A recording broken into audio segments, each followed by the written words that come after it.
오늘 우리에게 주신 하나님의 말씀은 전도서 2장 1절, 10절과 11절, 17절, 그리고 24절과 26절의 말씀입니다. 이제 제가 하나님의 말씀을 봉독하겠습니다. 나는 내 마음에 이르기를 자 내가 시험 삼아 너를 즐겁게 하리니 너는 낙을 누리라 하였으나 보라 이것도 헛되도다. 무엇이든지 내 눈에 원하는 것을 내가 금하지 아니하며 무엇이든지 내 마음이 즐거워하는 것을 내가 막지 아니하였으니 이는 나의 모든 수고를 내 마음이 기뻐하였음이라. 이것이 나의 모든 수고로 말미암아 얻은 몫이로다. 그 후에 내가 생각하여 본즉 내 손으로 한 모든 일과 내가 수고한 모든 것이 다 헛되어 바람을 잡는 것이며 해 아래에서 무익한 것이로다. 이러므로 내가 사는 것을 미워하였노니 이는 해 아래에서 하는 일이 내게 괴로움이요 모두 헛되어 바람을 잡으려는 것이기 때문이로다. 사람이 먹고 마시며 수고하는 것보다 그의 마음을 더 기쁘게 하는 것은 없나니 내가 이것도 본즉 하나님의 손에서 나오는 것이로다. 아, 먹고 즐기는 일을 누가 나보다 더 해보았으랴. 하나님은 그가 기뻐하시는 자에게는 지혜와 지식과 희락을 주시나 죄인에게는 노고를 주시고 그가 모아 쌓게 하사 하나님을 기뻐하는 자에게 그가 주게 하시지만 이것도 헛되어 바람을 잡는 것이로다. 아멘.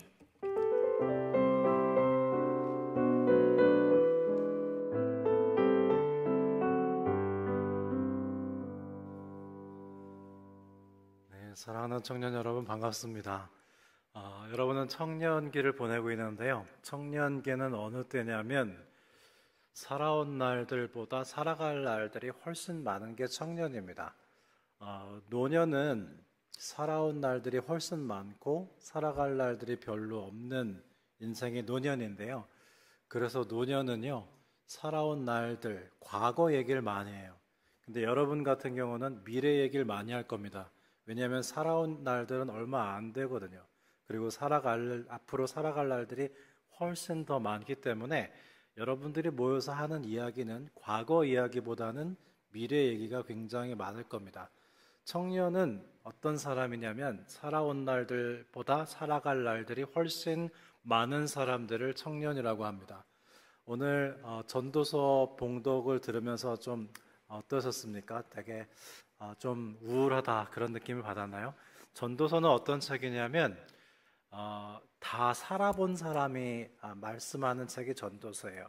히브리어로는 코헬렛이라고 합니다. 우리는 전도서로 번역을 했지만 히브리어로는 코헬렛이라고 해요. 지금 1, 2, 3부 예배 때는 제가 매주 코헬렛 전도서 강의를 오늘로 2주째 했습니다. 전도서 말씀을 통해서 이미 다 살아본 사람이 우리에게 해주는 말씀을 들을 것이고 물론 하나님의 말씀입니다. 이미 다 살아본 사람의 이야기를 들을 때 우리가 앞으로 더 잘 살 수도 있겠죠.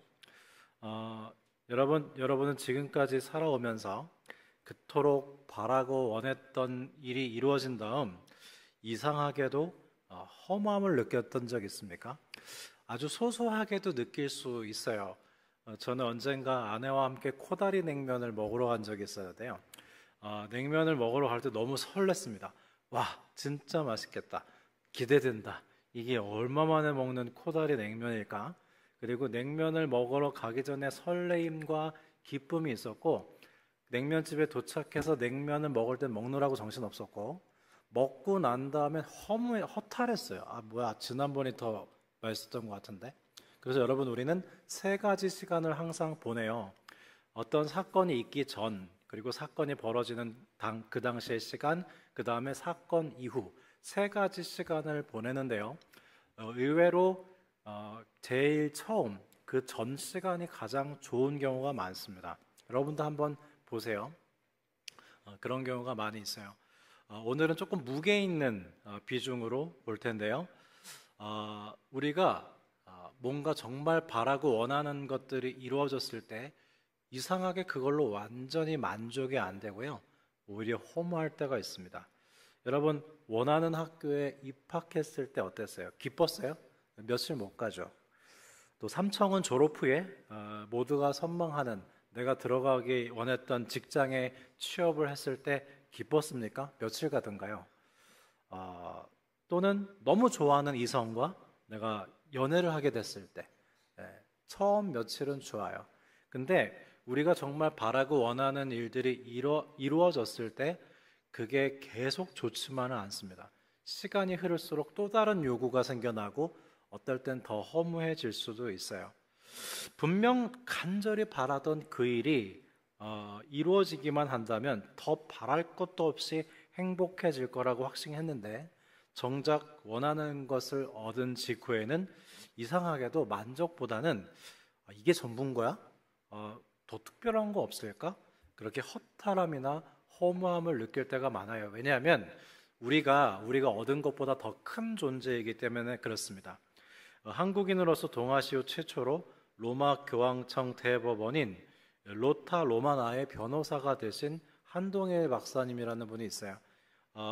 대단한 분입니다. 왜냐하면 라틴어와 이태리어와 여러 가지 언어를 정말 능숙능란하게 다룰 수 있어야 되고 지금은 이분이 성균관대학교 법학전문대학원 교수가 되셨어요. 이분이 처음 낸 책이 라틴어 수업이라는 책인데요. 지금 100쇄가 넘게 찍혔습니다. 1쇄가 1500부거든요. 그러니까 100쇄면 몇 부예요? 엄청난 베스트셀러가 됐죠. 이 라틴어 수업의 일부 내용을 소개해드리면 이런 문장이 있습니다. Post coitum omne animal triste est. 라틴어는 읽기 쉬워요. 그냥 알파벳을 그대로 소리내서 읽으면 됩니다. 이 문장의 뜻은 뭐냐면 모든 동물은 성교 후에 우울하다는 뜻이에요.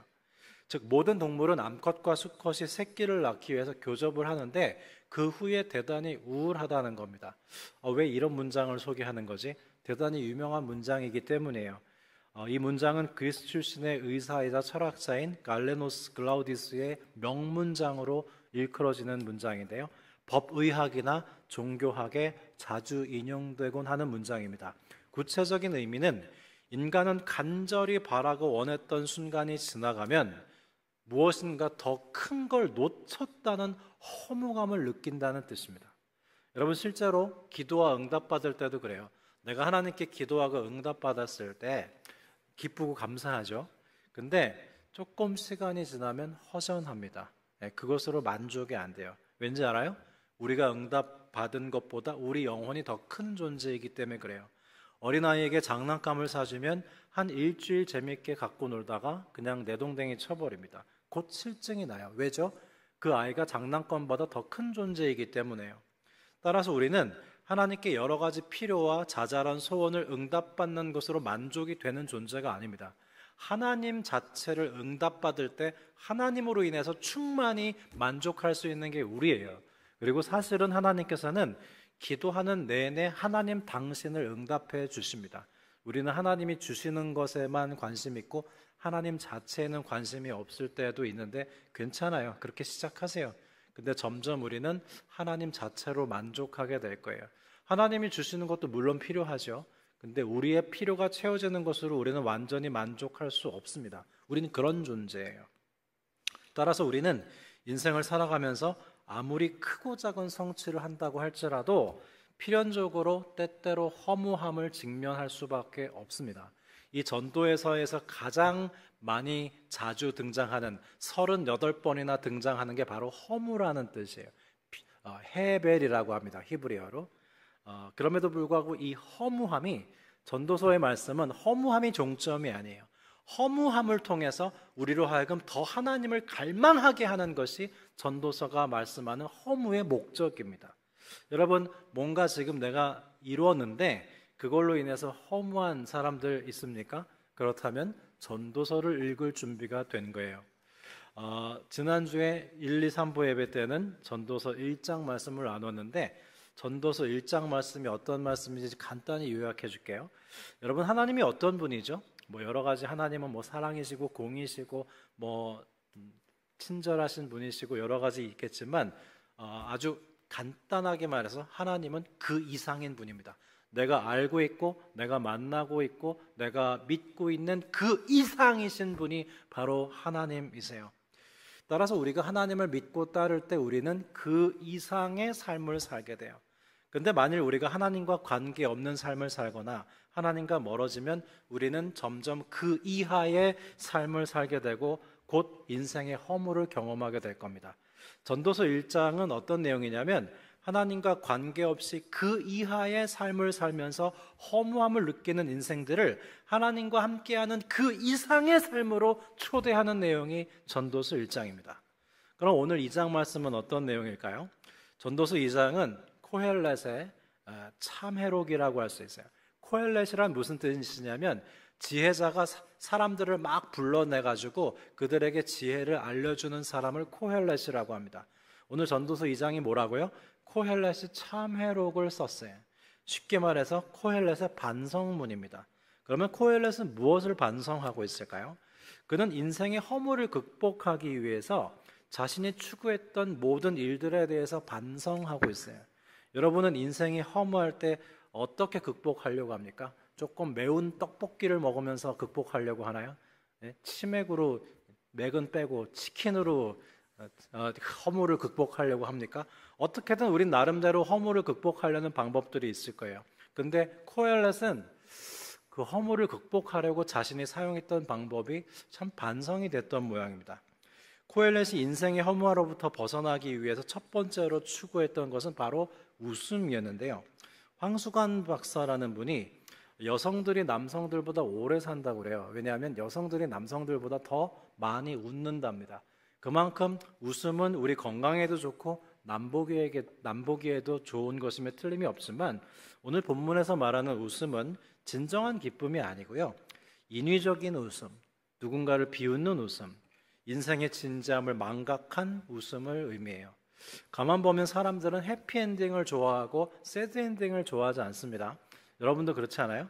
사람들이 왜 해피엔딩을 좋아하냐면 그렇지 않아도 내 인생이 우울해 죽겠는데 드라마나 영화 보고 또 우울해야 돼? 그러긴 싫어요. 가상의 세계에서라도 행복하고 싶어요. 그래서 사람들은 해피엔딩을 좋아합니다. 그런데요, 인생은 참 역설적인 게 많아요. 해피엔딩 스토리가 끝나잖아요. 그러면 적막감과 허무함이 몰려옵니다. 현실은 그렇지 않거든요. 그래서 여러분 오히려 비극을 보면 마음이 가벼워집니다.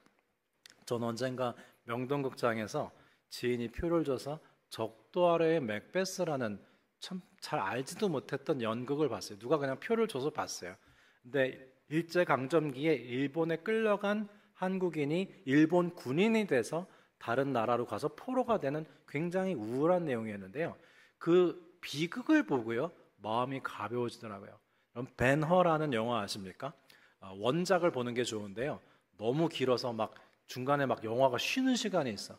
근데 벤허도 비극입니다. 비극인데 비극을 본 저의 느낌은 여러분 우리 어깨를 짓누르는 것 중에 별거 아닌 거, 무겁지도 않은 게 나를 짓누르고 있는 게 많거든요. 비극을 보면요, 그런 것들이 내려옵니다. 별로 무겁지도 않은 게 날 무겁게 했다는 걸 알게 해줘요. 그래서 역설적으로 비극을 보잖아요. 아주 마음이 가볍습니다. 비극을 보면 허무하지 않아요. 오히려 희극을 보면 허무합니다. 여러분 개그맨들 중에 잘 웃기는 개그맨들이 있죠. 그런 개그맨일수록 불행한 과거가 많아요. 실제로 그래요. 그래서 불행한 그늘을 알고 있기에 그는 잘 웃기는 사람이 되는 겁니다. 그늘을 모르는 사람은 잘 웃길 수 없어요. 예전에 인기 높았던 코미디인 개그 콘서트라는 요즘엔 여러분 코미디 빅리그를 보나요?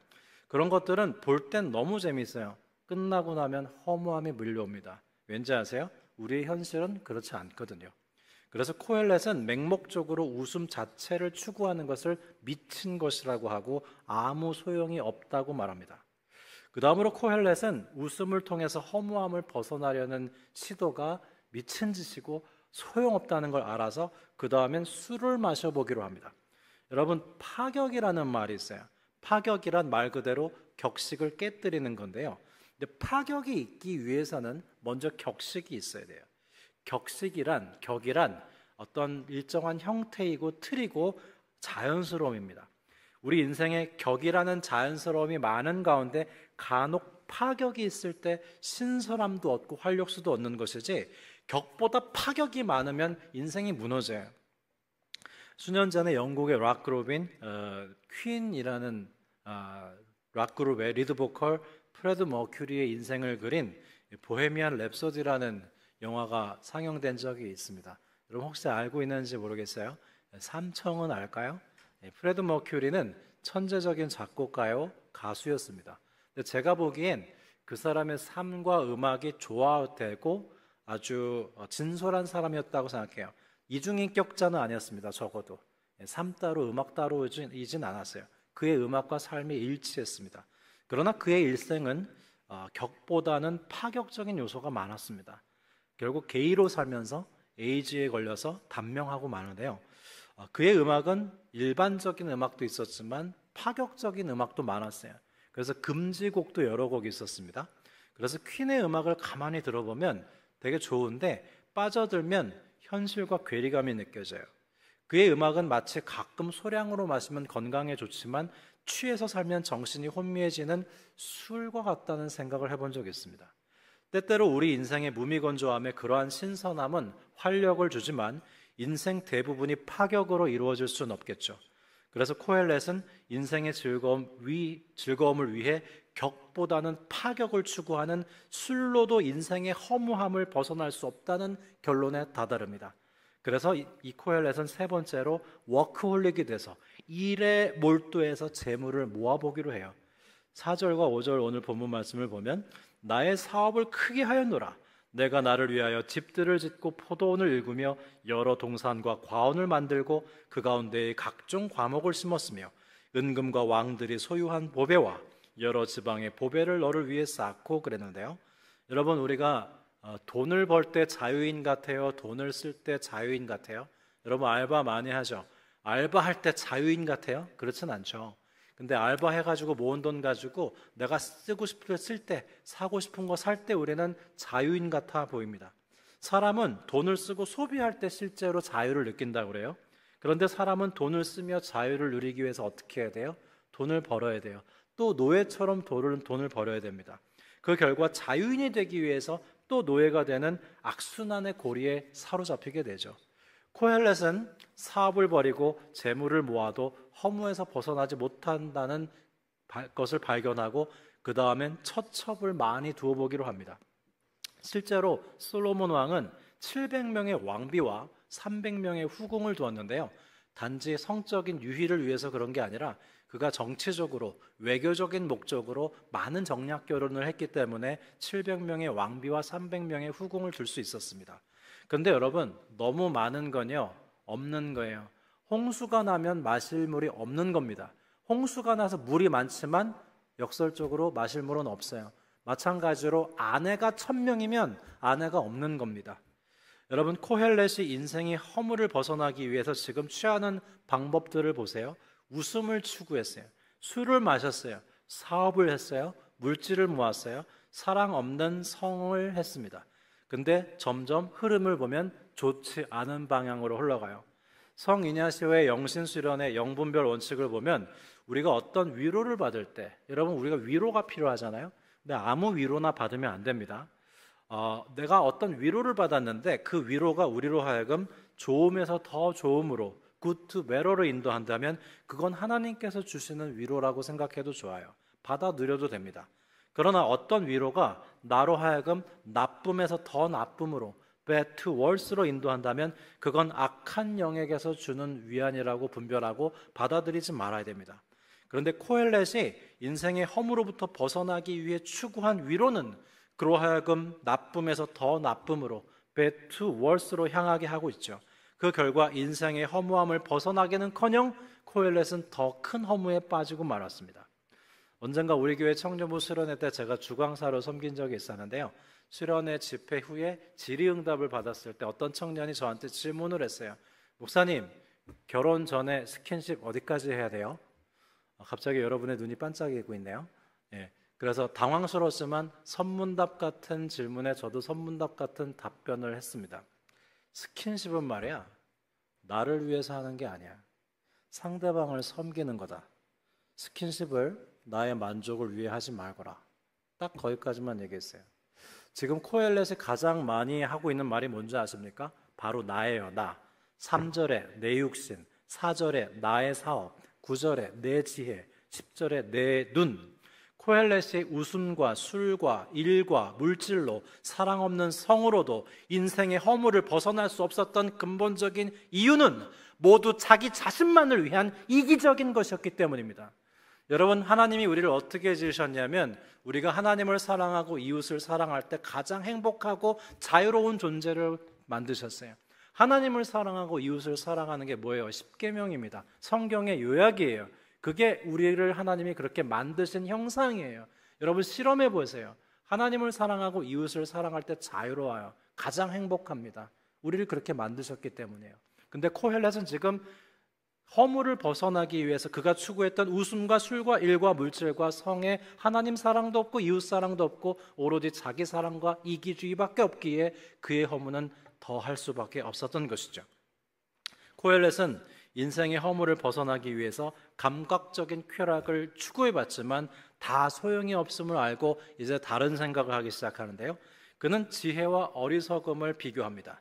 그리고 인생의 허무함을 벗어나기 위해서는 어리석음보다 지혜가 낫다는 논리를 펼쳐요.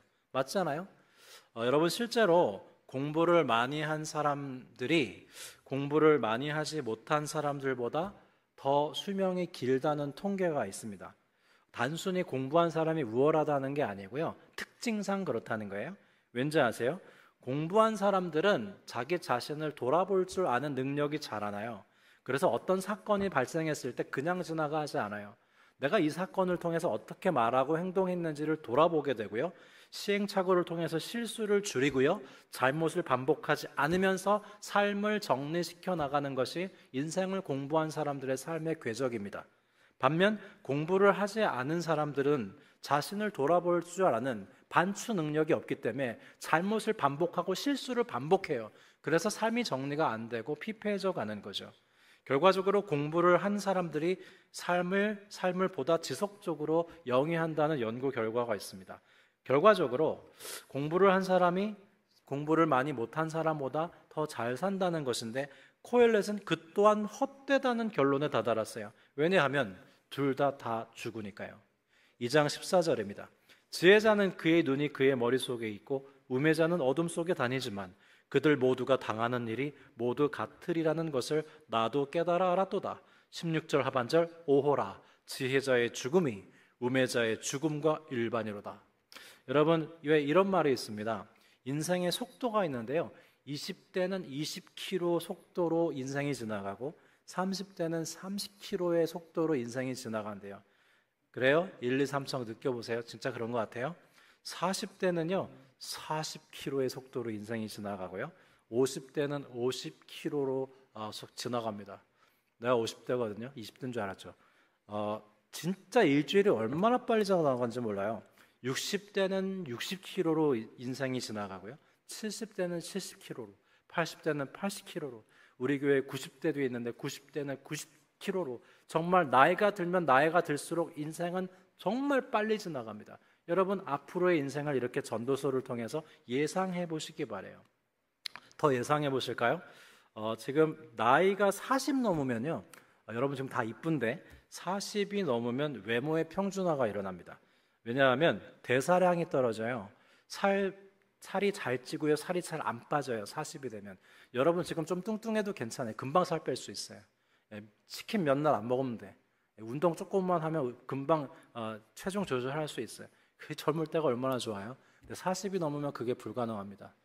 제가 지난주에 신대원 학생들 사경을 갔는데 11시에 나보러 라면 먹으러 오래.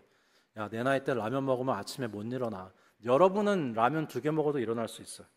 그러니까 40이 넘으면 대사량이 떨어지고 살 잘 찌고 살 안 빠지고 다 몸매가 비슷비슷해져요.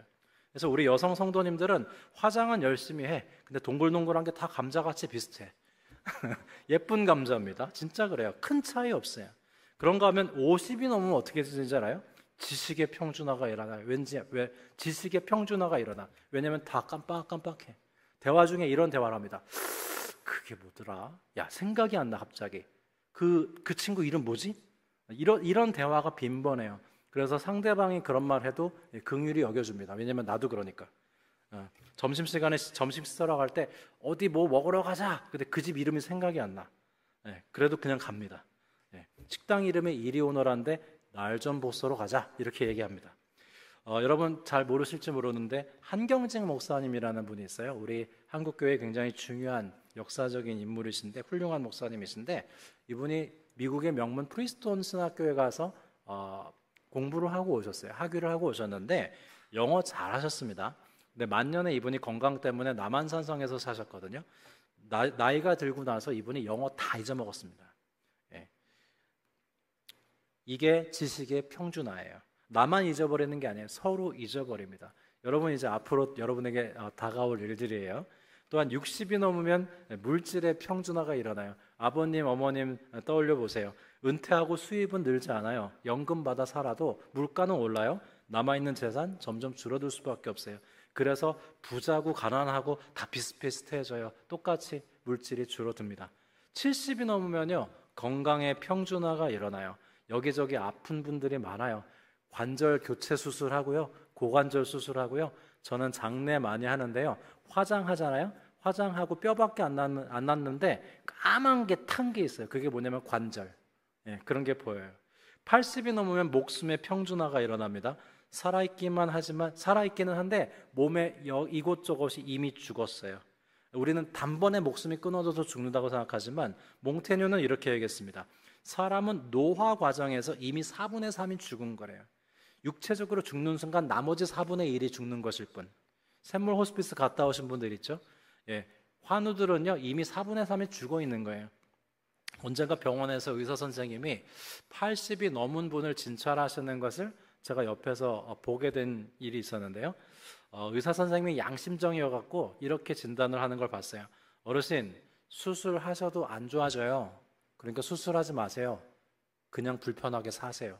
이게 의사의 양심적인 진단이더라고요.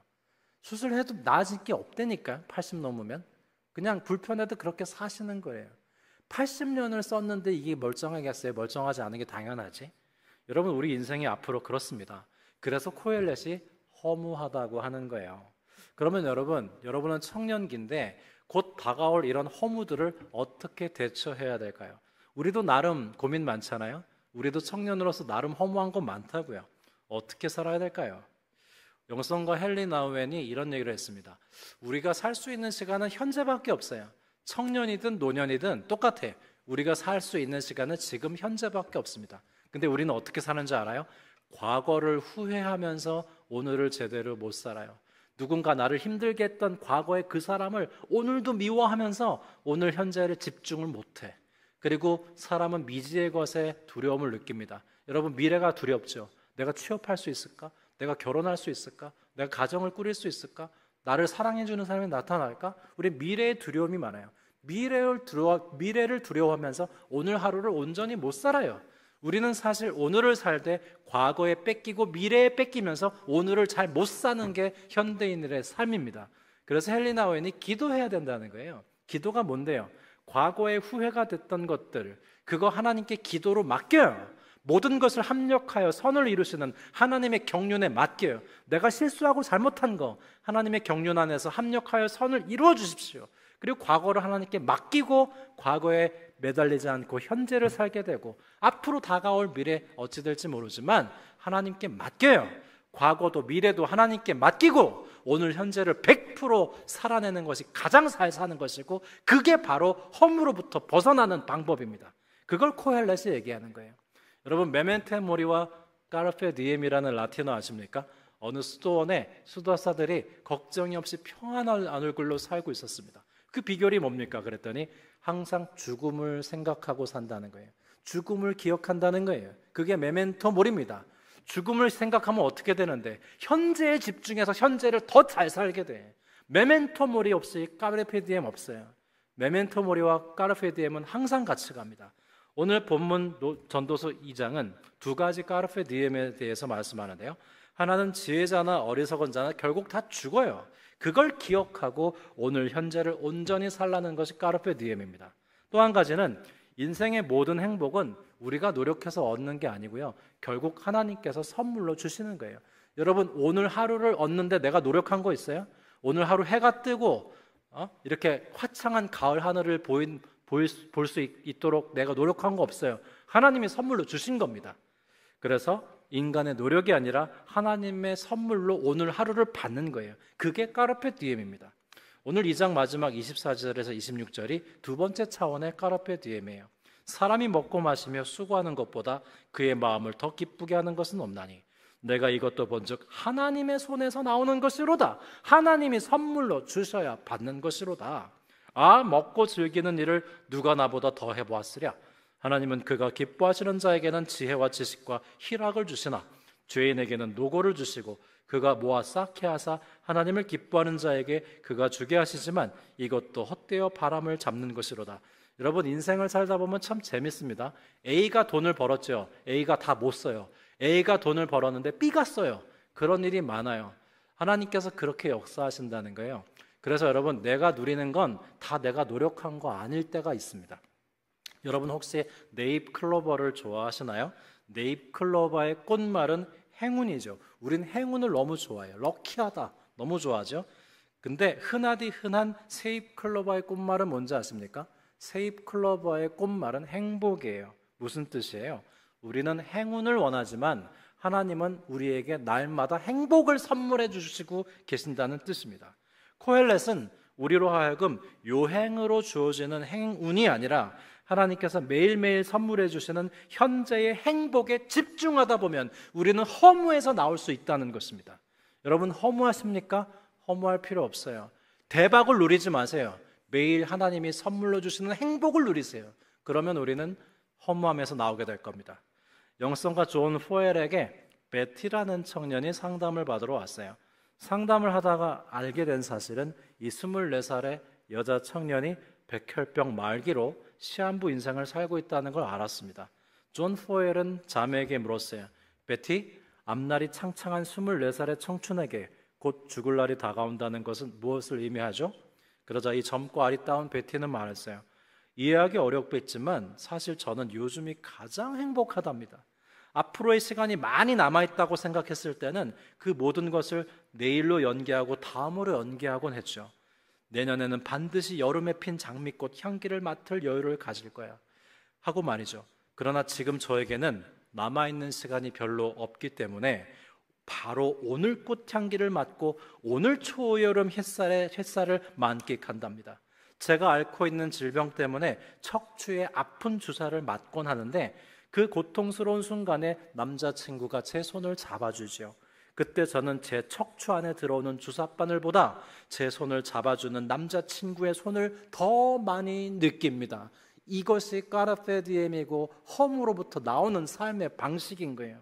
코엘렛은 말합니다. 우리가 인생의 허무에서 벗어나는 길은 첫째, 과거와 미래에 연연하지 않고 오늘을 충실히 사는 것이고, 둘째, 하나님께서 주시는 현재라는 선물을 받아 누리는 거예요. 하나님은 날마다 우리에게 24시간의 선물을 주십니다. 프레젠트라는 영어 단어는 현재라는 뜻도 있고 선물이라는 뜻도 있어요. 날마다 하나님은 우리에게 오늘이라는 행복을 선물해 주시는데 그걸 내동댕이 치고 뭘 하자는 겁니까? 작자미상의 아름다운 시 한 편을 소개해 드리겠습니다. 할 일이 생각나거든 지금 하십시오.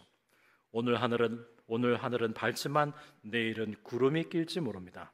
어제는 이미 당신 것이 아니니 지금 하십시오. 친절한 말 한마디가 생각나거든 지금 말하십시오. 내일은 당신의 것이 안 될는지도 모릅니다. 사랑하는 사람이 언제나 곁에 있지는 않습니다. 사랑의 말이 있다면 지금 하십시오. 미소를 짓고 싶거든 지금 웃어주십시오. 당신의 친구가 떠나기 전에 장미는 피고 가슴이 설레일 때 지금 당신의 미소를 보여주십시오. 불러야 할 사랑 노래가 있다면 지금 부르십시오. 당신의 해가 저물면 노래 부르기에 너무나 늦습니다.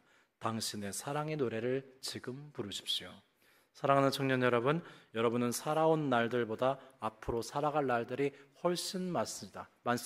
오늘 우리는 전도서 2장 말씀을 통해서 우리가 살아갈 날들을 한번 다녀와 봤습니다. 어떻게 살아야 될지 알겠습니까? 지나온 날들을 너무 후회하지 마십시오. 앞으로의 날들을 너무 두려워하지 마십시오. 그저 오늘 하루하루를, 현재를 충실히 사십시오. 그러면 하나님께서 밝은 미래를 열어주실 것입니다. 기도드리겠습니다. 인생의 허무함이 느껴질 때 우리는 그 허무를 통해 하나님을 열망하게 됩니다. 사랑하는 여러분, 그 무엇으로 인해서 마음이 허무합니까? 하나님 안에서 허무는 허무로 끝나지 않습니다. 내가 가지고 있는 허무함으로, 우리 부모는 왜 이럴까? 우리 가정은 왜 이런 형편일까? 나는 왜 흙수저일까? 그 허무를 가지고 하나님을 바라보십시오. 유행으로 얻어지는 행운을 바라기보다 하나님께서 날마다 선물해 주시는 현재의 행복을 감사하게 누리게 해달라고 기도하십시다. 하나님은 공평하십니다. 하나님 아버지, 늘 대박을 바라고 행운을 바랬지만 하나님은 나에게 날마다 현재라는 행복을 선물하고 계셨습니다. 하나님께서 주시는 행복을, 현재라는 선물을 날마다 감사히 누리게 하여 주십시오. 오늘 하루 선물로 주신 현재를 낭비해버리지 않게 해주십시오. 하나님께서 날마다 24시간을 선물해 주실 때마다 온전히 감사히 누리며 나만의 하루하루가 쌓여, 나만의 보람된 하루하루가 쌓여서 밝은 미래를 준비할 수 있도록 인도해 주옵소서. 내 입 클로버를 찾아 헤매느라고 시간을 허비하지 않게 하여 주시고 내 삶의 즐비한 행복이라는 새 잎 클로버를 누리게 하여 주십시오.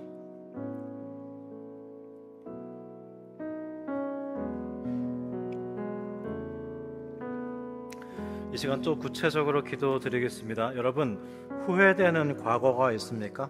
내가 더 공부를 열심히 했을걸, 내가 그 직장에 들어가야 했을걸, 내가 그 사람과 헤어지지 말아야 했을걸.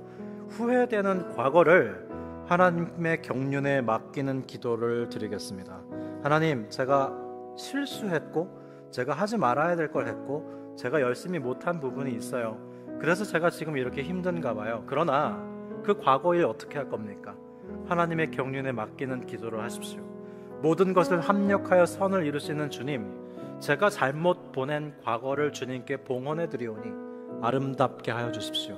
주님의 놀라운 섭리 가운데 제가 잘못한 것들을 주님께서 재창조하여 주셔서 아름답게 만들어 달라고 우리의 과거를 주님께 부탁드리는 기도드리겠습니다. 하나님, 과거에 잘 산 시간도 있지만 잘못 산 시간도 있습니다. 공부를 열심히 했을 때도 있지만 잘 못했을 때도 있었습니다. 저는 건강하지 못했습니다. 실수했습니다. 잘못했습니다. 그 결과 지금 상황이 어렵습니다.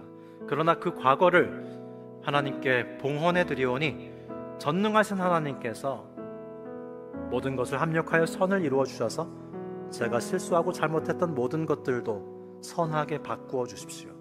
과거를 후회하며 오늘을 낭비하지 않고 과거를 주님께 부탁드리고 맡겨드리고 과거로부터 자유하며 오늘 주신 24시간을 활기차고 감사하게 100% 누리게 하여 주십시오. 계속해서 기도드리겠습니다. 미래를 주님께 부탁드립시다. 여러분, 두렵습니까? 내 미래가 어떻게 펼쳐질까? 과연 좋은 직장에 입사할 수 있을까? 취업할 수 있을까? 안정된 직장을 가질 수 있을까? 그래서 내가 결혼하고 가정을 꾸릴 수 있을까? 여러 가지 미지의 것들에 대해 우리는 두려울 뿐입니다. 그러나 여러분, 걱정 말고 미래를 하나님께 맡깁시다. 그리고 오늘 우리에게 주신 현재를 100% 충실히 살게 해달라고 기도하십시다. 우리가 두려워하는 알지 못하는 미래를 하나님께 부탁드리는 기도를 드리겠습니다. 하나님 아버지, 미래를 알 수 없습니다. 좋은 날이 다가올지 굳은 날이 다가올지 우리는 알지 못하고 두렵습니다. 내가 잘 준비가 되지 않았는데 좋은 직장에, 안정된 직장에 취업할 수 있을지, 누가 나를 사랑해 줄지, 과연 내가 가정을 이룰 수 있을지, 누군가를 사랑하고 사랑받을 수 있을지 나는 알지 못하고 두렵기만 합니다. 우리가 알 수 없고 두려워하는 미래를 주님께 봉헌해 드리오니 주님께서 맡아 주관하여 주시고 좋은 길로 인도하여 주시고 밝은 미래를 제게 선물해 주십시오. 우리는 과거와 현재에 얽매이지 않고 주님께서 선물해 주시는 현재를 100% 최선을 다해서 열심히 보람있게 살 뿐입니다. 과거와 미래를 주님께 부탁드리오니 하나님께서 선물로 주신 오늘 하루를 온전히 살아낼 수 있게 도와주십시오. 주님, 함께하여 주십시오. 하나님 아버지, 아무리 바라고 원했던 것들을 얻었다 한들 얼마 지나지 않으면 곧 허탈함에 빠지곤 합니다. 우리의 영혼이 오직 하나님으로 인해 충만해질 수 있기 때문이죠. 과거의 일을 후회하고 미래의 일을 두려워하며 오늘을 허비하기보다는 과거는 하나님의 경륜에 맡기고 내일의 두려움도 하나님을 의지하며 하나님께서 매일 주시는 선물인 현재를 온전히 누리며 귀한 열매 맺게 하여 주십시오. 오늘 부를 수 있는 노래를 오늘 부르게 하여 주십시오. 예수님의 이름으로 기도합니다. 아멘.